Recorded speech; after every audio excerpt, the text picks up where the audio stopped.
धर्मात्मा राजा को बताया। बोले महाराज तुम्हारे जीवन में सिर्फ 4 ही दिन बाकी हैं, सिर्फ 7 ही दिन बाकी हैं और 7 दिनों में तुम भगवान को पाने की जो कोशिश कर सको तुम कर लो, 8वां दिन तुम्हें मिलने वाला नहीं है। अब यहाँ पे प्रश्न उठता है कि 7 ही दिन का श्राप क्यों लगा, ना 5 ना 8। बोले 7 ही दिन का श्राप लगा तो इसका भी कारण है। 8वां दिन कभी किसी के लिए नहीं आता, जीवन में होता ही नहीं 8वां। इन्हीं संडे से लेकर मंडे के बीच में सबको एक दिन जाना है। दूसरा कारण बोले अपने यहाँ 7 लोग हैं, 7 नीचे 7 ऊपर। भू भुआ महाजना तपस्या, 7 लोग ऊपर, अतल बितल चुतल तरातल रसातल महातल पाताल, ये 7 लोग नीचे। 7 जन्मों के लोग कसमें खाते हैं, 7 जन्मों के लोग सौगंध खाते हैं, 7 पीढ़ियों के लिए लोग सेवा करते हैं। तो कई कारण है, इसलिए 7 ही दिन का शाप लगा है। और सच तो यही है, जो 7 दिन परीक्षित जी को मिले हैं वही 7 दिन आप जितने भी लोग यहाँ बैठे हैं हमको लेकर भी ये 7 ही दिन है। 7 दिन के अलावा कोई ऐसा दिन हो मृत्यु का, आप बताइए कि सोमवार मंगलवार बुधवार गुरुवार शुक्रवार शनिवार रविवार, इसके अलावा कोई जाता हो किसी दिन है? कोई एक्स्ट्रा दिन किसी के लिए जाना? इतने ही दिन में है हमारा, बिल्कुल इतने ही दिन में। लेकिन परीक्षित जी ने तुरंत त्याग किया। पत्नी रो रही हैं, सब रो रहे हैं, सबने कहा महाराज हम तुम्हें नहीं जाने देंगे। प्रजा भी दुखी है, सबको छोड़कर परीक्षित जी चल पड़े। इतना सब कुछ छोड़ा और एक वलकल वस्त्र को धारण किया है शरीर पे, एक वलकल वस्त्र को। हमें इतना भरोसा ही कभी भगवान पर नहीं होता कि हमारी रक्षा भगवान करेंगे, हमारी व्यवस्था ठाकुर जी करेंगे। इतनी भरोसा ही कभी नहीं होता इतना हमें कि प्रभु हमारी व्यवस्था करेंगे। हम तो जाते भी हैं, 2 दिन भी अगर कहीं तीर्थ यात्रा के लिए जाते हैं तो महीने भर का सामान बांध के ले जाते हैं। 10 किलो पूरी, 1 बाल्टी मीठा और ये वो सब नहीं, इतना बांध के ले जाते हैं। पता नहीं है पल भर, खबर नहीं है पल भर की, सामान बांधते हैं पूरे उम्र भर का। क्या पता कि अगले पल क्या हो जाए, लेकिन फिर भी पूरे उम्र की तैयारी किए रहते हैं। परीक्षित जी ने कुछ नहीं लिया, सब कुछ छोड़ दिया महाराज, कुछ भी नहीं लिया। वलकल वस्त्र धारण किया, शिष्यों को प्रणाम किया। महाराज आज तक तो मेरा जीवन यूं ही गुजर रहा था, अब ये जो 7 दिन मिले हैं ना, यही मेरे जीवन के असली दिन हैं। यही 7 दिनों में मैं भगवत सत्ता को प्राप्त करूंगा। मुझे विश्वास है मुझे मेरे प्रभु मिलेंगे। चल पड़े सब कुछ त्याग करके। और जब अनेक संतों महात्माओं ने सुना, प्रजा ने सुना मेरे राज्य का इतना बड़ा धर्मात्मा राजा जा रहा है कथा सुनने के लिए, सब लोग चल पड़े। गंगा के किनारे भीड़ लग गई महाराज। परीक्षित जी पहुंचे हैं, गंगा में स्नान किया, आचमन किया, कुश का आसन बनाया और उसी पे बैठ गए। जितने भी वहाँ महंत, जितने भी गुरु संत सब पहुँचे हैं ना, सबसे एक ही प्रश्न करते हैं महाराज। एक प्रश्न किया सबसे, जिसकी मृत्यु निकट हो उसकी मृत्यु सुंदर हो जाए, ऐसा हमें कोई उपाय बता दीजिए। ये नहीं पूछा कि मैं मरने वाला हूँ, 7 दिन में मुझे मुक्त करो, मुझे अमर बनाओ, मुझे और किसी से मतलब नहीं है, मैं राजा हूँ, मुझे आनंद लेना है, नहीं। फिर बोले जिसकी भी मृत्यु निकट हो, अपने लिए नहीं कहा, सबके लिए कहा। महाराज जो भी मरणासन्न है, काल के मुख में जो गए हैं, उनकी मृत्यु सुंदर हो, ऐसा कोई उपाय हो तो बताओ। जितने वहाँ साधु संत थे मौन हो गए। कोई कहते हैं यज्ञ करो, कोई कहते हैं व्रत करो, कोई कहते हैं भगवत नाम जपो, कोई कहते हैं गंगा में स्नान कर प्यारे, गंगा माता तुझे मुक्त करेंगे, तेरी बिगड़ी बनाएंगे। परीक्षित जी को समझ नहीं आया, सबको प्रणाम किया और तब उन्हीं की सभा में एक प्रकाश पुंज उत्पन्न हुआ। वैराग त्याग के चक्र चूड़ामणि परम श्रद्धेय वेद व्यास के सुपुत्र संत चक्र चूड़ामणि परम श्रद्धेय श्री सुखदेव जी महाराज का आगमन हो रहा है। बोले सुखदेव जी महाराज की जय, गुरुदेव भगवान की जय। उस सभा में ऐसे तेज को लेकर सुखदेव जी आ रहे हैं, और सुखदेव जी आ रहे हैं तो कितना प्यारा श्लोक कहा गया। उस समय ऐसे लगा, तत्रा भवद भगवान व्यासपुत्रो यदिच्छया गामटनो न पेक्षा अलच्छलिंगो निजलाभ तुष्टो वितस्य बालैरवधूतवेषः तत्राभवद भगवान व्यासपुत्र। भगवान वेद व्यास के सुपुत्र वैराग त्यागी के चक्र चूड़ामणि परम सद्य सुखदेव जी महाराज पधारे हैं। यदिच्छयागा मटनो न बेचा अलच्छ लिंगो निज लाभ तुष्टो। शरीर पे एक लंगोटी के अलावा और कोई वस्त्र नहीं है, एक लंगोटी बस। कितने त्यागी हैं, एक लंगोटी के अलावा और कोई वस्त्र धारण ही नहीं किया। हमारा सब कुछ छोड़ के पधारे हैं, सिर्फ एक लंगोटी को धारण किया है। और जब ये पधारे परीक्षित जी ने इनको देखा, समझ गए अब मेरी मुक्ति दूर नहीं है महाराज, अब बिल्कुल मेरी मुक्ति हो जाएगी, अब मेरी मुक्ति का साधन बहुत नजदीक आ गया है। गांव के लोगों ने देखा ना तो लोग पत्थर मारने लगे, धूल फेंकने लगे। क्या कहते हैं, बोले नागा बाबा आ गए, नागा बाबा आ गए। नंगे ही तो चल रहे थे लंगोटी में केवल। निज लाभ तुष्टो, कैसे महात्मा है बीतरागी, बोले जिनको लाभ हानि से सुख और दुख नहीं होता। लाभ हो तो भी खुश, हानि हो जाए तो भी खुश। बालैरवधूत वेशा, बालक की अवस्था है लेकिन अवधूत का वेश बना के मानो हजारों सूर्य प्रकट हो गए, इतना मस्तक पे तेज है। सुंदर नेत्र है, सुंदर बाल है, बड़ी बड़ी भुजाएं हैं, सुंदर कंठ है। और जैसे उस सभा में पहुंचे हैं तो वहां पे अनेक अनेक महात्मा विराजमान थे। लोमस महात्मा वहां बैठे हुए थे, जो इतने वृद्ध हैं, इतने दिन के हैं, जिनकी भौहें धरती में छूती हैं, जिनके ये भौहें इतनी बड़ी हो गई कि धरती में घसीटते हुए चलती हैं। चले जाए तो झाड़ू का कोई काम नहीं है, पीछे रास्ता साफ ही हो जाता है। इतने दिन के महात्मा, लेकिन सुखदेव जी पधारे तो वो भी खड़े हो गए, क्योंकि ज्ञान किसी उम्र की सीमा में नहीं बना होता।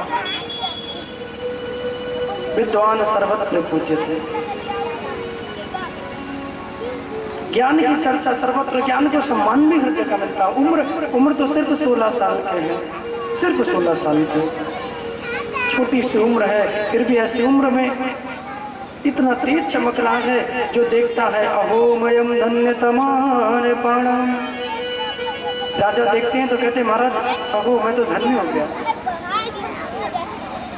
मैं तो धन्य हो गया महाराज।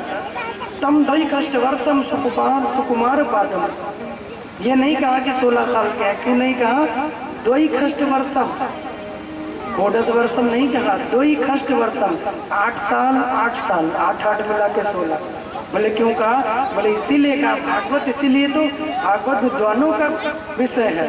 आजकल तो रामचरितमानस तो ठीक है, राम जी की कृपा हो, लेकिन भागवत बिना व्याकरण की शुद्धि हो ही नहीं सकती। जब हम लोग बचपन में पढ़ते थे उस समय राम सुखदास जी पढ़ाते थे ललिता आश्रम में वृंदावन में, और अब तो वो रहे नहीं। और आज की जो हम लोग चाहते हैं कभी अभी भी जब मौका मिलता है, आज के देखते हैं कि वो जो पढ़ा के चले गए ना, वो जब पढ़ाते थे ना तो ऐसा बताते थे कि वो ऐसा लगता था कि एकदम हो गया, रट हो गया, पता चल गया एक ही बार में। आजकल तो पढ़ना भी लोग नहीं चाहते और पढ़ाने वाले भी वैसे ही ठीक है 10 मिनट बाद क्लास में आएंगे और 10 मिनट पहले ही निकल जाएंगे। और वहाँ में भी कई तो बड़े अच्छे हैं, बच्चों से कहते हैं ठीक है तुम लोग अपना निकालो बुक पढ़ो, और खुद सुरती मलते रहते हैं, उड़ाते रहते हैं हमारे। किसी ने पूछ लिया काहे खाते हो सुरती, बोले जिससे हमेशा बनी रहे फुर्ती।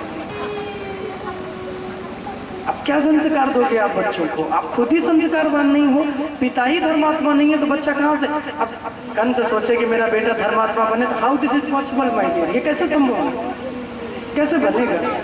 लेकिन हाँ शास्त्र कहते हैं आवश्यक ये भी नहीं कि किसी का बेटा अधर्मी हो तो पिता भी अधर्मी ही हो, या पिता धर्मात्मा हो तो बेटा भी धर्मात्मा ही हो। समय समय के फेर से बदल जाते हैं अंश, विशेषवा के रावण भयो उग्रसेन के कंस। उग्रसेन के कंस, इतने बड़े धर्मात्मा उग्रसेन जी के यहाँ कंस आ गया, इतना बड़ा पापी, इतना बड़ा पापी आया। तुम्हारा समय के हिसाब से बदलता रहता है सब कुछ, इस दुनिया में कुछ भी स्थिर नहीं है। इसीलिए कहा द्वई खष्ट वर्षम, 8 8 16 साल के हैं। डायरेक्ट 16 कह देते। बोले इसीलिए नहीं कहा कि 16 साल की उम्र में विकार आना प्रारंभ होता है। सुखदेव जी हैं तो 16 के, लेकिन विकार कहीं रंच मात्र नहीं है, इसीलिए कह दिया महाराज 8-8 16 वर्ष के हैं। 16 डायरेक्ट नहीं कहा। साल में हाथ होगा तो ताली कहाँ से बजेगी? तो ठंडी आपको इतनी ज्यादा लग रही है हाथ में, और फिर तो महाराज 13 तारीख तक है तो रोज ही बच पाएंगे तो ठीक नहीं है। हर चीज में आपने दिल खोल रखा, लेकिन ताली बजाने में बहुत कंजूस है। अब ये हमारे साथ जो ये हमारे से आए हैं भैया तिवारी जी, अंतराम जी, ये भैया ये क्या सोचेंगे? देखो कैसे चर्चा भी हमसे कर देंगे। जहाँ नहीं लोग ऐसे करते ना तो कहते महाराज ये देखो कैसे भगते थे, ताली भी नहीं बजाते थे। तो कम से कम आप इन्हें बताओ तो सही कि हाँ आप जो सुना रहे हो, जो बजा रहे हो, हम लोग खुश हैं, ताली सेवा करते रहो बीच बीच, तो बता तो चले महाराज। पंडाल में लगना चाहिए कि कुछ हो रहा है, इसलिए एक बार सब जोरदार ताली बजाए। नहीं तेज बजाया कीजिए तो हमें तेज बोलने की आवश्यकता ना पड़े। अगर महाराज जी आए हैं दक्षिणा लेकर तो महाराज जी बोले हम तो सुनने के लिए आए हैं तो हम सुनेंगे। सुनो, गाओ, बजाओ, आपको भी आनंद आएगा। आप जितना उसमें, मैंने कहा देखो हर दिन मैं कहता हूँ जिस चीज में आप जितना डूबोगे आपको उतना ही आनंद आएगा। कोई मैथ का सवाल हो, अब उसमें जब तक तुम फॉर्मूला नहीं लगाओगे, एकदम अंदर तक नहीं जाओगे तो कैसे उसका उत्तर आएगा? और जब तुम खूब डूबते हो, खूब उतरते हो अंदर, और जब आंसर आ जाता है तो तुम्हें एक अजीब सी खुशी मिलती है, वाह मैंने प्रश्न को सॉल्व कर दिया, मैंने क्वेश्चन को हल कर दिया महाराज। तो ऐसे ही आप भी उतरिए, डूबिए, सुनिए और आनंद लीजिए। क्या बोलना पड़ेगा? जोर से बोलना पड़ेगा प्यारे। तम दोई कष्ट वर्षम सुकुमार पादम। राजा ने यहाँ प्रणाम किया है, और प्रणाम कैसे किया? बोले साष्टांग प्रणाम किया, साष्टांग प्रणाम किया। सुखदेव जी की 7 पीढ़ियां यहाँ विराजमान हैं जहाँ सुखदेव जी पधारे हैं, लेकिन 7 पीढ़ियों ने खड़े होकर सुखदेव जी को प्रणाम किया। किसी ने ये नहीं कहा हमारा बच्चा है, हमारा नाती है, हमारा पनाती है तो हम क्यों प्रणाम करें। वेद व्यास जी वहाँ बैठे हुए हैं, पराशर जी भी बैठे हुए हैं, लेकिन वो भी खड़े होकर साष्टांग नमन करते हैं, प्रणाम करते हैं। राजा ने बहुत सुंदर कहा, अहो वयम धन्यतमान पाणाम महत्मानुवृणीयशीला राज्ञां कुलं ब्राह्मण पाद शौचात् दूराद विशिष्टं वत ग्रहिकर्म। अहो वयम धन्यतमान पाणाम। महाराज मैं आज धन्य हो गया। आप जैसा संत किसी के द्वार नहीं जाता, कभी कुछ भिक्षा मांगने नहीं जाता, और उतना ही देर किसी के द्वार पे रुकते हैं जितना देर एक गऊ का दोहन किया जाता है। कोई दे तो ठीक, नहीं तो आगे चले जाते हैं। धन्य हो गया।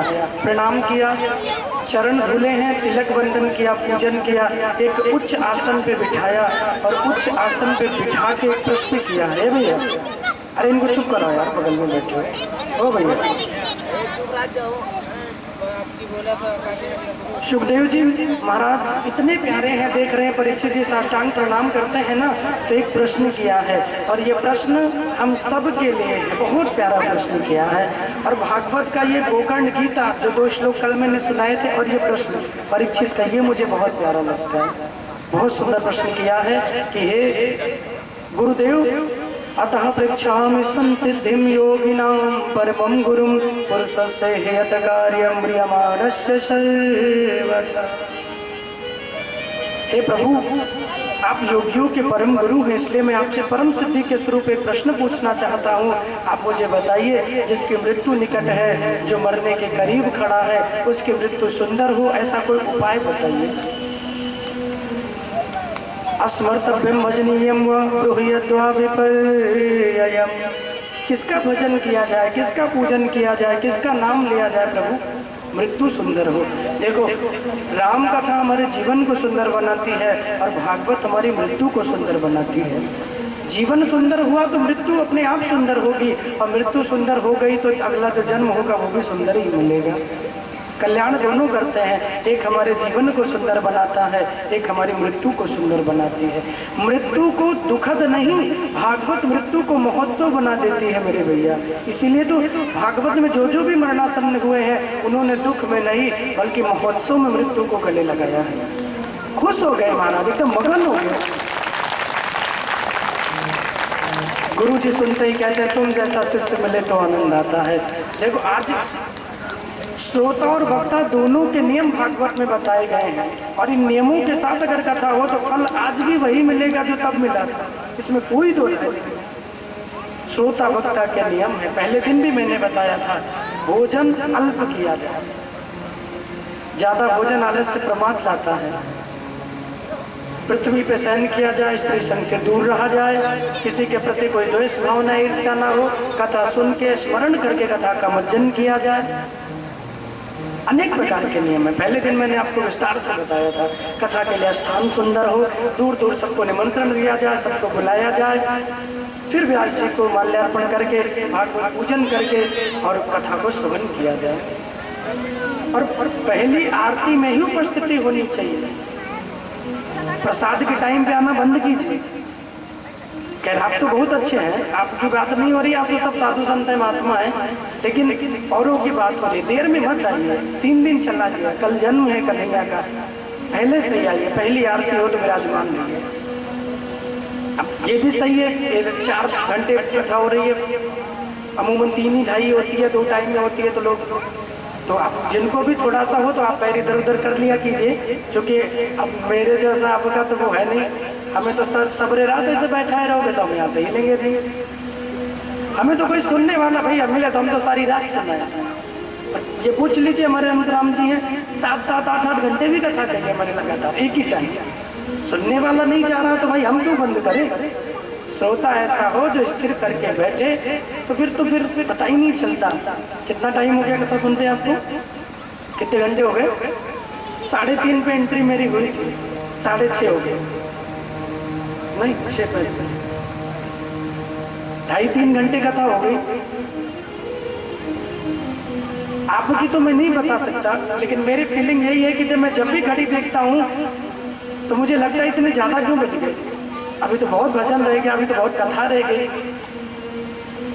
और भागवत राम कथा ये सब विषय ऐसे हैं, आपसे सच बताऊं तो अभी हम लोग 3रा दिन है, 2 स्कंद में अभी घूम रहे हैं, जबकि कल हमें 10वां स्कंद तक चलना है। तो ये आनंद कृष्ण का है, कन्हैया का है। आपका भी मन लगेगा ना, तो आपका भी मन उदास नहीं होगा, फिर आप घड़ी नहीं देखोगे, फिर तो आप श्रवण करते रहोगे।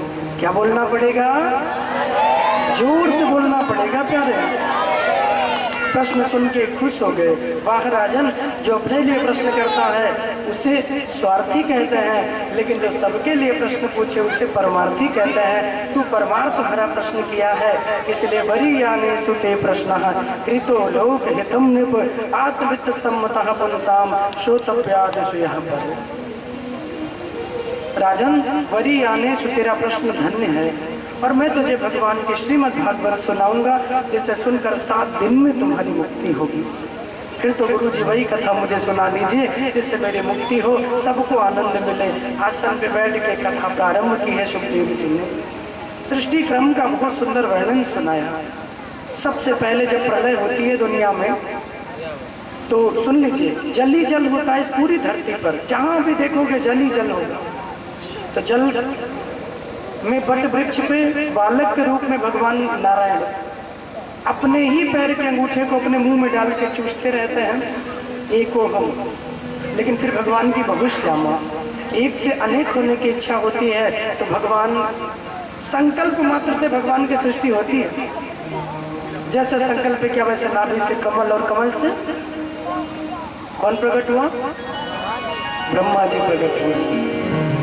और जब कमल से ब्रह्मा जी प्रकट हुए, ब्रह्मा जी के द्वारा रुद्र गणों की उत्पत्ति हुई। सृष्टि क्रम को आगे बढ़ाया गया। यहाँ प्रसंग में एक बहुत प्यारा प्रसंग आता है। ब्रह्मा जी के अग्र और पीछे के भाग से एक स्त्री पुरुष का जोड़ा हुआ, क्योंकि पहले जो ब्रह्मा जी सृष्टि करते थे वो मानसिक सृष्टि होती थी। मन से 10,000 लोगों को बना दिया, 20,000, 50,000 जो भी। लेकिन अब ब्रह्मा जी ने मैथुनी सृष्टि को प्रारंभ किया है। सबसे पहले एक स्त्री पुरुष का जोड़ा बनाया। नाम क्या रखा? बोले मनु शतरूप। मनु महाराज के ही वंशज हैं, इसलिए हमको मनुष्य कहते हैं। अब कई मूर्ख लोग कहते हैं हम लोग बंदर के हैं, तो वो जाने। हमारे शास्त्र पुराण यही कहता है कि मनु जिससे हम लोग मनुष्य योनि में आए, हम उन्हीं के वंशज हैं, वही हमारे पूर्वज हैं, श्री मनु जी।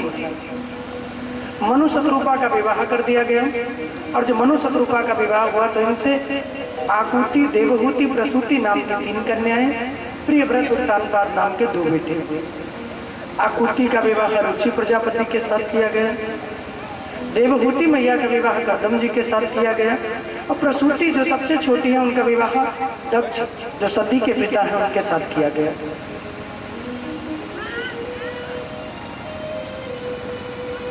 आकुति मैया के चरित्रों का ज्यादा वर्णन भागवत में आया नहीं, लेकिन देवहूति मैया के प्रसंगों का वर्णन आया। कर्दम जी के साथ विवाह हुआ, विवाह करके कर्दम जी आए, लेकिन अपने ही मन के द्वारा एक विमान बनाया और उस विमान में चढ़ के आरूढ़ होकर वो यात्रा के लिए निकल गए। ब्रह्मा जी तो सोच में बैठे थे कि इनके द्वारा सृष्टि और आगे बढ़ेगी, तो ये कुटिया ही छोड़ के चले गए। हमारे जो ऋषि मुनि है ना, उनका जो साइंस था वो आज के भी साइंस से बहुत आगे है। पुष्पक विमान सुना है ना? पुष्पक विमान में ऐसी व्यवस्था थी कि चाहे जितने लोग बैठ जाएं, एक सीट उसमें हमेशा खाली रहती थी। पता नहीं वो किसके नाम पर रिजर्व रहती थी। जैसे होता नहीं, बस में बैठे होते, ये विकलांगों के लिए, ये आर्मी वालों के लिए, ये विधायक के लिए, फलाने के लिए, उनके लिए नहीं, गरीबों के लिए कहीं कोई स्थान ही नहीं है हमारा। तो तुम काम, तुम नीचे ही रहो, हमारा सेवा सब वो करें बेचारे, और स्थान सब उच्च वालों को मिले। कर्दम जी चले गए विमानों में बैठ के, तो पुष्पक विमान की व्यवस्था थी, एक सीट हमेशा खाली रहती थी। तो आज के साइंस से भी ज्यादा हमारा साइंस उस समय था, हमारे ऋषि मुनियों का। आज तो गाड़ी बनी है तो उसमें एक सीट ऐसी थोड़ी होती है कि खाली रहेगी, 10-12 लोग बैठ गए, फुल हो गए। लेकिन उसमें तो चाहे 1000 लाख बैठे, एक हमेशा बची रहती थी, फुल होता ही नहीं था कभी। देवहूति मैया के चरित्र का, जिनके यहाँ कपिल देव भगवान जन्म लेकर आए हैं, जो भगवान के 24 अवतारों में एक अवतार है भगवान कपिल देव जी। ब्रह्मा जी ने कर्दम जी को मनाया, उनको लेकर आए हैं, तो 9 कन्याओं का इनके यहाँ जन्म हुआ है। सबसे पहले 9 कन्याएं हुई, क्यों? क्योंकि जब तक जीवन में नवधा भक्ति नहीं आती तब तक 10वें पुत्र के रूप में भगवान नहीं आते। जीवन में नवधा भक्ति का आगमन हो, 9 प्रकार की भक्ति में से एक भी भक्ति हो, तो स्वतः भगवान चले आते हैं। 9 कन्याएं ही नवधा भक्ति का स्वरूप थी। जब नवधा भक्ति कंप्लीट हुई तो 10वें के रूप में भगवान कपिल देव जी पधारे। 24 अवतारों में एक अवतार है भगवान ये। मैया से इनका सुंदर संवाद भी हुआ है। बड़े हुए ये तो मैया ने पूछा भी है, मानव जीवन मिले तो मनुष्य को क्या करना चाहिए, संत का स्वभाव क्या है, साधु का कर्तव्य क्या है महाराज, किसे समझे कौन संत है, और मानव जीवन दिया भगवान तो क्या कर्म करे। ये सबसे प्यारा प्रश्न है देवहूति मैया का। पुत्र मुझे बताओ, तुम जब मानव जीवन दे भगवान तो क्या किया जाए। कपिल देव भगवान कहते, माता जब भगवान मानव बना के भेजे, मनुष्य बनाए, तो हमें भगवान को मनाने की कोशिश करनी चाहिए। क्या करनी चाहिए? भगवान को मनाने की। अभी तो धीरे बोलोगे तो कैसे कोशिश करोगे? क्या करनी चाहिए? अब करोगे कोशिश। भगवान को मनाने की कोशिश करनी चाहिए। किस प्रकार हम भगवान की सेवा करके उन्हें प्रसन्न करें, हम कैसे उन्हें मनाएं। बहुत सुंदर ज्ञान दिया है माँ को, संत के स्वरूप स्वभाव को बताया है। प्रसंग तो ये बहुत लंबा है। मैया को ज्ञान दिया, देवहूति मैया बहुत प्रसन्न होती है। सांख्य शास्त्र का निरूपण किया है। राजा उत्तानपाद जिनके यहाँ ध्रुव जी आए, जो भगवान के परम भक्त थे। इन्हीं प्रसंगों के बीच में एक बहुत प्यारा प्रसंग आता है। गुरुदेव कहते हैं कि राजन, भगवान की कथा श्रवण में अगर कोई भूल हो जाए, कोई ज्ञानी हो उससे कोई भूल हो तो भगवान अपराध क्षमा नहीं करते हैं।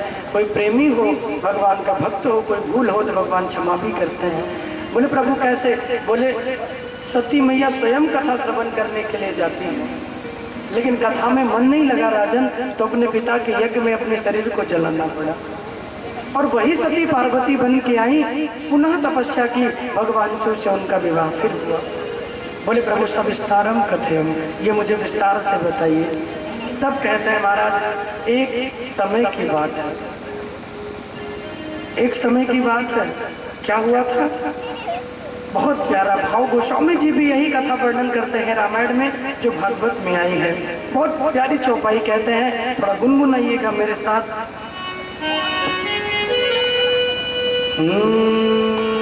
बड़ा प्यारा कहते हैं, एक बार त्रेता जुग माही, एक बार त्रेता जुग माही, एक बार त्रेता जुग माही।